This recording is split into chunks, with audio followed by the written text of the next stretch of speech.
இன்றையின் தலைப்புச் செய்திகள். மேலும் 2 புதிய படங்களில் நடிக்க ரஜினிகாந்த் முடிவு. என் மகளுக்கு பிரபாசுடன் திருமணம் நடக்காது, அனுஷ்காவின் அம்மா அதிரடி. சூர்யா படத்திலிருந்து திடீரென விலகிய பிரபல நடிகர். இனி விரிவான செய்திகள். ரஜினி மக்கள் மன்றம் என்ற அமைப்பை ஆரம்பித்து அதற்கு தமிழகம் முழுவதும் நிர்வாகிகள் அமைத்து உறுப்பினர் சேர்க்கையை நடத்தி வரும் ரஜினி நாடாளுமன்ற தேர்தலுக்கு பிறகு அரசியலில் தீவிரமாக இறங்க முடிவு செய்திருக்கிறார். அதற்கு முன்பாக இன்னும் 2 புதிய படங்களில் நடித்துவிட அவர் முடிவு செய்துள்ளதாக தெரிகிறது. அதில் ஒரு படத்தை KS ரவிக்குமார் இயக்குகிறார். அந்த படம் படையப்பாவின் 2ஆம் பாகமாக உருவாகி இருக்கிறது. அதையடுத்து AR முருகதாஸ் இயக்கத்தில் ஒரு படத்தில் நடிக்க ரஜினி முடிவு செய்திருக்கிறாராம். பாகுபலி படத்தில் பிரபாஸ் வீரமான ஆண்மகனான வலிமையான கதாபாத்திரத்தில் நடிக்க அனுஷ்கா வீரத்துடனும் அழகுடனும் ஜொலிக்கும் பாத்திரத்தில் நடித்தார். அவர்கள் இருவரை பற்றியும் காதல் மற்றும் திருமண செய்திகள் வந்து கொண்டே இருக்கின்றன. இந்த நிலையில் அனுஷ்கா பிரபாஸ் இருவரும் நல்ல ஜோடிகள் என்று தெரிவித்திருக்கிறார் அனுஷ்காவின் தாயார் பிரபுலா ஷெட்டி. பிரபாஸ் போன்ற ஒரு மருமகனை அடைய ஒவ்வொரு அம்மாவும் விரும்புவார்கள். ஆனால் அவர்கள் இருவருக்கும் திருமணம் நடக்க வாய்ப்பே இல்லை. அனுஷ்கா பிரபாஸ் இருவரும் நண்பர்களாக மட்டுமே பழகுவதுதான் அதற்கு காரணம் என்று தெரிவித்திருக்கும் பிரபுலா ஷெட்டி அவர்களது திருமணம் பற்றிய வதந்திகளை மீடியா தவிர்க்க வேண்டும் என்றும் கேட்டுக்கொண்டுள்ளார். KV ஆனந்த் இயக்கத்தில் சூர்யா நடிக்கும் 37வது படத்தின் படப்பிடிப்பு லண்டனில் தொடங்கி நடைபெற்று வருகிறது. இந்த படத்தில் சூர்யா, மோகன்லால், ஆர்யா ஆகியோருடன் இணைந்து நடிக்க ஒப்பந்தமாகி இருந்த தெலுங்கு நடிகர் அல்லு சிரீஷ் இந்த படத்திலிருந்து விலகுவதாக தெரிவித்திருக்கிறார். தற்போது தெலுங்கில் உருவாகும் ABCD படத்தில் நடித்து வருகிறேன். அந்த தேதியில் சூர்யா படத்திற்கும் கால் ஷீட் கேட்டிருக்கிறார்கள். 2 படங்களின் படப்பிடிப்பும் ஒரே நேரத்தில் நடப்பதால் சூர்யா படத்தில் என்னால் இடம்பெற முடியவில்லை. படப்பிடிப்பை வேறு தேதியிலும் மாற்ற முடியாத சூழல் ஏற்பட்டுள்ளது. அதனால் இந்த படத்தில் இருந்து விலக முடிவு செய்துள்ளேன். இயக்குனர் KV ஆனந்துக்கு எனது சூழ்நிலை புரியும். அவர் எனது முடிவுக்கு சம்மதம் தெரிவித்துள்ளார் என்று தெரிவித்திருக்கும் அல்லு சிரீஷ், வாய்ப்பு கிடைத்தால் மீண்டும் அடுத்த படத்தில் இந்த குழுவுடன் இணைந்து பணியாற்ற விரும்புகிறேன் என்று கூறியுள்ளார். ரஜினி படத்தின் கதை என்ன, அதில் என்னுடைய வேடம் என்ன என்பது எனக்கு தெரியாது. அது குறித்து நான் கார்த்திக் சுப்புராஜிடம் எதுவும் கேட்டதும் கிடையாது, அவர் சொன்னதும் கிடையாது என்று தெரிவித்திருக்கிறார் விஜய் சேதுபதி. 40 வருடங்களுக்கும் மேல் ரசிகர்களின் ரசனையை புரிந்து கொண்டு நடித்து வருகிறார் ரஜினி. அது சுலபமான காரியம் அல்ல. எப்படி பேசினால், நடித்தால், நின்றால் ரசிகர்களுக்கு பிடிக்கும், வசனத்தை எப்படி உச்சரிக்க வேண்டும் என அனைத்தையும் கணித்து அவர் இத்தனை வருடங்களாக ரசிகர்களை தன் பிடியில் வைத்திருக்கிறார். எனவே அவரை அருகில் இருந்து கூர்ந்து கவனிப்பதற்காக இந்த படத்தில் நடிக்கிறேன். அவருடன் நடிப்பது எனக்கு நல்ல அனுபவமாக இருக்கும் என்று தெரிவித்திருக்கும் விஜய் சேதுபதி அடுத்த மாதம் முதல் ரஜினியுடன் இணைந்து நடிக்க இருக்கிறாராம். மதுரை சம்பவம், தொப்பி, சிவப்பு எனக்கு பிடிக்கும் ஆகிய படங்களை இயக்கியுள்ள யுரேகா புதிதாக இயக்கி இருக்கும் படம் காட்டு பயசார் இந்த காளி. இந்த படத்தின் பாடல் வெளியீட்டு விழாவில் கலந்து கொண்டு பேசிய யுரேகா பாலியல் குற்றங்களை தடுக்க சென்னையில் சிவப்பு விளக்கு பகுதி அவசியம் என்று தெரிவித்திருக்கிறார். தமிழகத்தில் பாலியல் குற்றங்கள் அதிகம் நடக்கின்றன. பாலியல் குற்றங்களை தடுக்க வேண்டுமானால் சென்னையில் சிவப்பு விளக்கு பகுதி அவசியம். சென்னையில் சிவப்பு விளக்கு பகுதிக்கு இடம் ஒதுக்க வேண்டும் என்று 1992ஆம் ஆண்டிலேயே பாலியல் சம்பந்தமான டாக்டர் ஒருவர் தமிழக அரசுக்கு மனு கொடுத்திருக்கிறார். அதை கண்டுகொள்ளாமல் விட்டுவிட்டனர். பல தரப்பு மக்கள் வருகிற இடமாக இருப்பதால் சென்னையில் சிவப்பு விளக்கு பகுதி அமைக்க வேண்டும் என்று பேசினார். ராஞ்சனா, ஷமிதா படங்களுக்கு பிறகு மீண்டும் ஒரு இந்தி படத்தில் நடிக்கிறார் தனுஷ். ராஞ்சனா படத்தை இயக்கிய ஆனந்த் எல்ராய் இயக்கும் இந்த படம் ராஞ்சனா 2வது பாகமாக உருவாக இருக்கிறதாம். முதல் பாகத்தில் உயிர்த்து எழுவேன் என சொல்லி இறந்து போகும் குந்தன் குமார் பாத்திரம் 2ஆம் பாகத்தில் உயிர்த்தெழுவது போலவும் காசி நகரில் அரசியல்வாதியாக உருவாவது போலவும் கதை அமைக்கப்பட்டுள்ளதாம். இந்த படம் முழுக்க முழுக்க அரசியல் படமாக உருவாக இருப்பதாக செய்திகள் வெளியாகியுள்ளன. கொடி படத்திற்கு பிறகு இந்த படத்திலும் அரசியல் கதையில் நடிக்க இருக்கிறார் தனுஷ். இந்த படம் குறித்த முழு தகவலும் விரைவில் வெளியாகும் என எதிர்பார்க்கப்படுகிறது. தெலுங்கு திரையுலகினர் மீதான பாலியல் குற்றச்சாட்டுகளை தொடர்ந்து தற்போது தமிழ் திரையுலகினர் மீது பல்வேறு குற்றச்சாட்டுகளை கூறி வருகிறார் தெலுங்கு நடிகை ஸ்ரீரெட்டி. இதனால் தமிழ் திரையுலகினர் பெரும் அதிர்ச்சியில் உள்ளனர். இந்த நிலையில் பத்திரிகையாளர்களை சந்தித்த கார்த்தியிடம் ஸ்ரீரெட்டி விவகாரம் தொடர்பாக எழுப்பப்பட்ட கேள்விக்கு ஸ்ரீரெட்டி எந்த ஒரு ஆதாரமும் இல்லாமல் குற்றம் சாட்டி வருகிறார். அவரிடம் ஆதாரம் இருந்தால் காவல் நிலையத்தில் புகார் தெரிவித்திருப்பார். ஆதாரம் இல்லாமல் கூறும் குற்றச்சாட்டுக்கு நடவடிக்கை எடுக்க முடியாது. நடிகர் சங்க உறுப்பினர்கள் யாராவது அவர் மீது புகார் தெரிவித்தால் நடவடிக்கை எடுக்கப்படும் என்று தெரிவித்திருக்கிறார் கார்த்தி. கிசுகிசு செய்திகள் இரண்டு விதமாக வருகின்றன. ஒன்று, நாம் தவறான பாதையில் சென்று கொண்டிருக்கிறோம் என சொல்வார்கள். மற்றொன்று, நாம் சரியான பாதையில் செல்கிறோம் என்று கூறுவார்கள். இப்போது எனக்கு நல்ல பாதையில் தான் செல்வதாக கிசுகிசுக்கள் வருகின்றன என்கிறார் அமலா பால். பெண்கள் பலமான மனம் கொண்டவர்களாக இருக்க வேண்டும். பலவீனமான மனம் கொண்டவர்களுக்கு சினிமா துறை செட் ஆகாது. மற்ற துறைகளில் இருக்கும் பெண்களுக்கும் இது பொருந்தும் என்றாலும் சினிமாவில் இருக்கும் பெண்கள் நிறைய சவால்களை எதிர்கொள்ள வேண்டும் என்று தெரிவித்திருக்கிறார் அமலா பால். நான் நடித்த ராட்சசன் படம் வெளியீட்டுக்கு தயாராக இருக்கிறது. அதோ அந்த பறவை போல படமும் இறுதி கட்டத்தில் இருக்கிறது. மலையாளத்தில் ஆடு ஜீவிதம் படத்தில் நடிக்கிறேன். இது தவிர இந்தி படம் ஒன்றில் நடிக்க ஒப்பந்தமாகி இருக்கிறேன் என்றும் தெரிவித்திருக்கிறார் அமலா பால். ஆர்யா, சாய்ஷா, கருணாகரன், சதீஷ் உள்பட பலர் நடிப்பில் உருவாகி இருக்கும் படம் கஜினிகாந்த். சந்தோஷ் பி ஜெயக்குமார் இயக்கி இருக்கும் இந்த படத்தை ஸ்டுடியோ கிரீன் ஞானவேல் ராஜா தயாரித்திருக்கிறார். ஹரஹர மகாதேவகி மற்றும் இருட்டு அறையில் முரட்டுக்குத்து ஆகிய படங்களை தொடர்ந்து சந்தோஷ் பி ஜெயக்குமார் இயக்கி இருக்கும் இந்த படம் யூத் சான்றிதழ் பெற்றுள்ளது. இந்த படத்தையும் ஸ்டுடியோ கிரீன் ஞானவேல் ராஜாவே தயாரிக்கிறார். கஜினிகாந்த் படத்தின் தொழில்நுட்ப கலைஞர்களே இந்த படத்திலும் பணிபுரிய உள்ளனர். இது குறித்து அதிகாரப்பூர்வ அறிவிப்பு விரைவில் வெளியாக உள்ளது. அடுத்து வருவது ஒரு வரி செய்திகள்.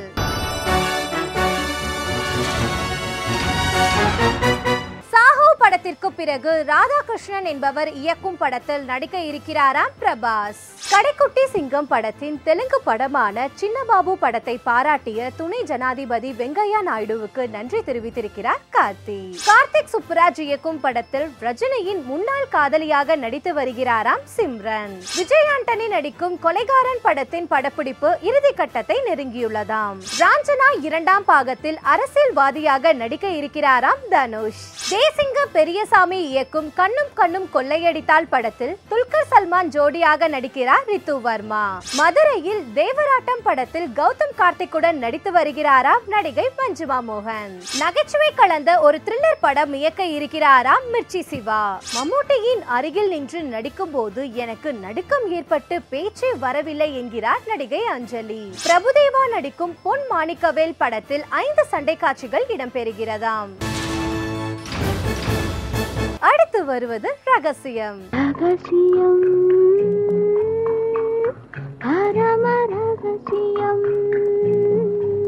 தோல்வியே கொடுக்காத நிலையிலும் தன்னுடைய மார்க்கெட் எப்படி இறங்கு முகமானதுங்கிற தீவிர யோசனையில இருக்காரா அந்த காய்ச்சல் நடிகை. வரன் பார்க்க பெற்றோர்கள் கிளம்பினப்ப தான் காதலிக்கிற பெண்ணை பத்தி சொல்லி பெற்றோர்களை அதிர வச்சிருக்காரா அந்த ஒல்லி இசை. பிஸியான இசை வேலைகளுக்கு நடுவுல கூட 2 படங்களுக்கு கதை எழுதி முடிச்சிருக்காரா அந்த ஆஸ்கர் நாயகன். ரீஎன்ட்ரிக்கு பிறகு தன்னோட சம்பளத்தை 20 லகரத்துக்கு குறைச்சிருக்காரா அந்த மலர் வளைய நடிகை. அடுத்து வருவது திரைமலர்.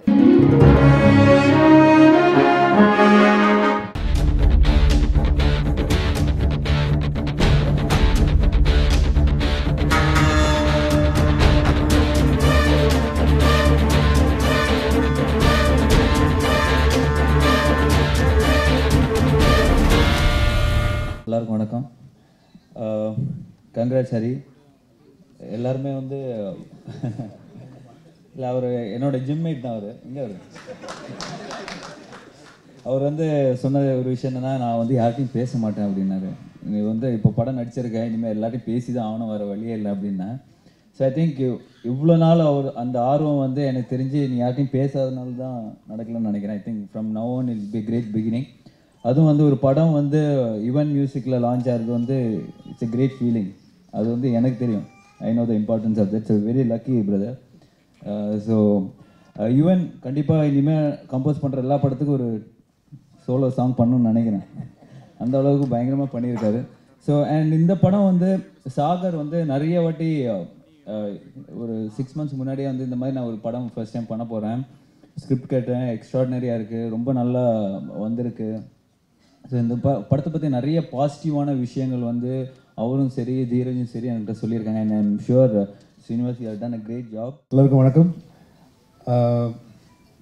பேப்பர்சி வந்து ஆரம்பித்த டைம்லேருந்து தெரியும். டைரக்டர் அப்புறம் படத்தோட ஹீரோ ஹரி வந்து என்னுடைய பிரதர் தான், எங்களுடைய பிரதர். சின்ன வயசில் ஃபேமிலியில் வந்து ஹரி தான் வந்து நடிக்கணும் அப்படின்னு சொல்லி சின்ன வயசுலேருந்தே ஆசைப்பட்ட ஒருத்தர். என்னால் அவன் ஆக்சுவலி கேமரா ஆஃப் பண்ண இன்னும் நல்லா நடிப்பான்.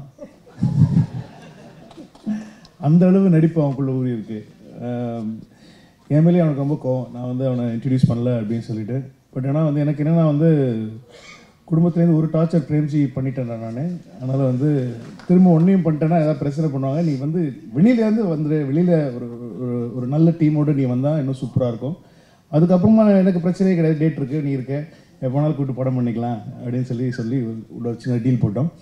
ஸோ அதே மாதிரி அவன் வெற்றியுடன் ஒரு ப்ரொடியூசர் டைரக்டர் பிடிச்சி ஒரு படம் பண்ணிட்டான். ஆனால் நிஜமாவே ஒரு நல்ல கான்செப்டான ஒரு ஃபிலிம் இது. டைரக்டர் வந்து ஆக்சுவலி வந்து எனக்கு I had the privilege of seeing ஒரு few footage of some scenes in the film. இந்த கான்செப்டே வந்து கண்டிப்பாக ஸ்கிரிப்டாக சொல்லியிருந்தா ப்ரொடியூசருக்கு புரிஞ்சிருக்காது. அதனால தான் அவர் லைனாக சொல்லி ஏமாற்றி படம் பண்ணிட்டாருன்னு நினைக்கிறேன். ஏன்னா இது நிறையா நடக்கும். ஏன்னா வந்து நிறைய சில காம்ப்ளிகேட்டட் ஸ்கிரிப்ட்ஸ்லாம் வந்து கதையாக சொன்னால் கண்டிப்பாக புரியாது. இப்போ முக்கால்வாசி என் படத்தை கதை கிடையாது, பட் இருந்தாலும் நானும் ட்ரை பண்ணுவேன் கதை சொல்கிறதுக்கு, ஆனால் அவ்வளோதான் வருது.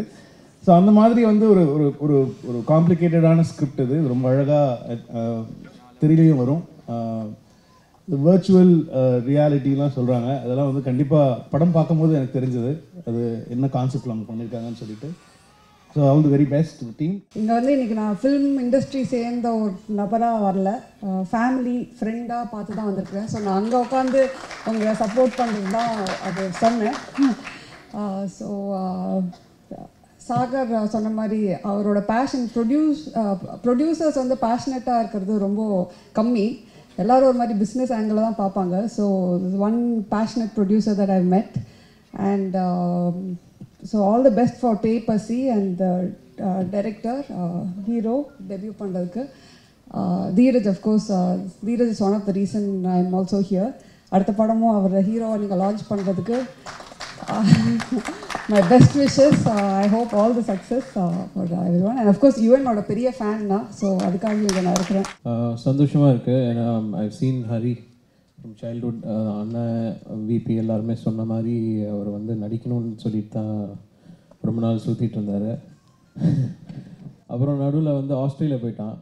ஆஸ்திரேலியா போயிட்டு எங்களோட எல்லாரையும் கோச்சிக்கிட்டு ஆஸ்திரேலியா போயிட்டான், நான் அங்கே போய் வாழ போகிறேன் அப்படின்னு சொல்லி. அதுக்கப்புறம் கொஞ்ச நாளில் ஆஸ்திரேலியாவுக்கு அப்பா ஷோ போனோம், அங்கே தான் மீட் பண்ணேன். இங்கே என்ன பண்ணுற அப்படின்னு சொல்லி, சரி நீ பேசாமல் சென்னை நம்ம மீட் பண்ணலாம் அப்படின்னு சொல்லி சென்னையில் மீட் பண்ணி வச்சு, அப்புறம் நானே ப்ரொடியூஸ் பண்ணலாம் எனக்கு அப்படின்னு சொல்லி ஒரு டிசைட் பண்ணி ஃபஸ்ட்டு நம்ம பேசினோம். பூரி மூலமாக பேசி டைரக்டர் சைன் பண்ணோம், ஸ்ரீனிவாஸ் சாரி. ஸோ சைன் பண்ணோம். அண்ட் திருப்பி எனக்கும் ஹரிக்கும் சண்டை வந்துச்சு. வேறு ரீசன்னு ஃபேமிலிக்குள்ளே அப்படி தான் நான் அடிச்சுப்போம் பிடிச்சிப்போம். ஸோ அந்த மாதிரி சண்டை வந்துச்சு. திருப்பி ஹரி வந்து நான் ஸ்ரீலங்கா போகிறேன் அப்படின்னு சொல்லி போயிட்டான். ஸோ ஸ்ரீலங்காவில் போய் என்ன பண்ணுறேன்னு சொல்லி ரொம்ப நாள் பார்த்தா அங்கே வந்து சித்தப்பாவும் எஸ்பிபி அங்கிளும் வச்சு ஷோ பண்ணான், பெரிய show. I think first time ஜாஃப்னாவில் பண்ணான். ஸோ லாட் ஆஃப் பீப்புள் வந்தாங்க. சரி அப்படின்னு சொல்லிட்டு திடீர்னு ஒன் டே ஹி கேம், சரி நான் படம் நடிக்கிறேன், நீ தான் மியூசிக் பண்ணுறேன். So I said I'm ready to do music அப்படின்னு சொல்லிட்டு அப்படியே வி ஸ்டார்ட் ஒர்க்கிங். அண்ட் அப்படி நடந்தது தான் இந்த படம். வணக்கம், நான் ஸ்ரீனிவாஸ் கவினயம், பேப்பர்சி படத்தோட டிரெக்டர். இது வந்து ஒரு டிபார்ட்மெண்ட் ஸ்டோர்லேயே ஃபுல் படம் நடக்குது. டிபார்ட்மெண்ட் ஸ்டோர்லனா அதாவது இதுக்கு முன்னாடி இது மாதிரி வந்ததில்லை. அதாவது என்டையர் மூவியுமே ஒரு டிபார்ட்மெண்ட் ஸ்டோரில் தான் நடக்குது. அதுக்கப்புறம் வந்து இந்த படம் வந்து ஒரு டிபார்ட்மெண்ட் ஸ்டோர்லேயே ஃபுல்லாக எடுத்தாலும் எப்போவுமே ஒரு போர் அடிக்கும்னு தோணும். பட் இந்த படம் மேக்ஸிமம் எப்படி ஒரு போர் அடிக்காமல் நாங்கள் கிராக் பண்ணியிருக்கோன்னு நினைக்கிறேன். ஸோ இது வந்து ஏன் தியேட்டரில் பார்க்கணுன்னு எப்பயுமே ஒரு கேள்வி வரும். எந்த படமே டவுன்லோட் பண்ணி பார்க்கலாம் இல்லை நெட்டில் பார்க்கலான்னு. ஸோ இது ஒரு தியேட்டரில் பார்க்குற ஒரு எக்ஸ்பீரியன்ஸ் தரும். ஒரு ரோலர் கோஸ்டர் ரைட் பண்ணுற மாதிரி ஒரு எக்ஸ்பீரியன்ஸ் கொடுக்கும். ராஜ் டிவி நேயர்களுக்கு வணக்கம். இந்த பேய் பசி படத்துடைய ஆர்ட் டைரக்டர் மதன் பேசுகிறேன். இந்த படம் எப்படின்னா ஒரு டிபார்ட்மெண்ட் ஸ்டோருக்குள்ளே நடக்கக்கூடிய ஒரு கதை. இது நாங்கள் பெரிய ஒரு டிபார்ட்மெண்ட் ஸ்டோரே செட்டு போட்டிருக்கோம். அந்த செட்டு எப்படின்னா ஃபுல்லாகவே அதுக்குள்ளே தான் இந்த கதை ட்ராவல் ஆகும். இதனால் இது லைவாகவே ஒரு டிபார்ட்மெண்ட் மாதிரி வேணும் அப்படின்னு சொல்லி டைரக்ட் கேட்டார். அதுக்காக இது கிட்டத்தட்ட வந்து ஒரு 1 மந்த்து பிளான் பண்ணி செட்டுனுடைய டேட்டே அது மாதிரி பிளான் பண்ணி பண்ணியிருக்கோம். இந்த படமாக பார்க்கும்போது இது வந்து ஒரு லைவ் டிபார்ட்மெண்ட் ஸ்டோருக்குள்ளே ஷூட் பண்ண மாதிரி தான் இருக்கும். ஹாய், நான் மோகன் முருகதாஸ், ஹேஷ்டாக் பேய் பசி படத்தோட எடிட்டர். படத்தோட டைரக்டர் வந்து ஸ்ரீனிவாஸ் கவிநயம். இவரோட ஃபஸ்ட் மூவி, எனக்கு இது ஃபஸ்ட்டு படம் தான். ஸோ படத்தை பற்றி சொல்லணுன்னா, சில படங்கள் வந்து அந்த டைமுக்குன்னு வரும். அந்த மாதிரி ஒரு ஜோனில் இருக்கிற படம் தான் ஹேஷ்டாக் பேய் பசி. இந்த டைமுக்கு வர வேண்டிய படம் இது. அது ரொம்ப அழகாக, ரொம்ப சிம்பிளாக, ரொம்ப அழகாக வந்திருக்கு. ஃபேமிலியோடு பார்க்குற அளவுக்கு வந்திருக்கு. ஆஸ் அன் எடிட்டராக கிட்டத்தட்ட ரொம்ப நாளாக படம் பார்த்துக்கிட்டே இருக்கேன். ஒவ்வொரு நாளும் ஒரு மேஜிக் நடந்துகிட்டே இருக்குது. அந்த மேஜிக் வந்து கண்டிப்பாக ஸ்க்ரீனில் உங்களுக்கும் கிடைக்கும். வணக்கம், நான் தான் ஸ்ரீனிவாஸ், டான்ஸ் மாஸ்டர். ரொம்ப ஃப்ரீயாக கொடுத்துருக்காரு டேரக்டர் சார் ஒர்க் பண்ணுறதுக்கு. இந்த மாதிரி ஒரு டேரக்டர் கிடைக்க நான் ரொம்ப கொடுத்து வச்சுருக்கேன். ஃபஸ்ட் மூவிலேயே நம்பி ஒரு வேலை கொடுத்துருக்காரு. ஐ கெஸ் டிசப்பாயிண்ட் பண்ணல. எல்லோரும் தேட்டர்ஸில் போய் பாருங்கள். பேய் பசி ஒரு பெரிய ரெட்ரீட்டாக இருக்கும். ஹாரர் மூவிஸ்லேயே ஒரு டிஃப்ரெண்ட் ஜானராக பண்ணியிருக்கோம். இத்துடன் ராஜ் டிவியின் வெள்ளித்திரை நிகழ்ச்சி நிறைவு பெறுகிறது. திங்கள் முதல் சனிக்கிழமை வரை தினமும் மாலை 5:30 மணிக்கு வெள்ளித்திரை நிகழ்ச்சியை காண தவறாதீர்கள். நன்றி, வணக்கம்.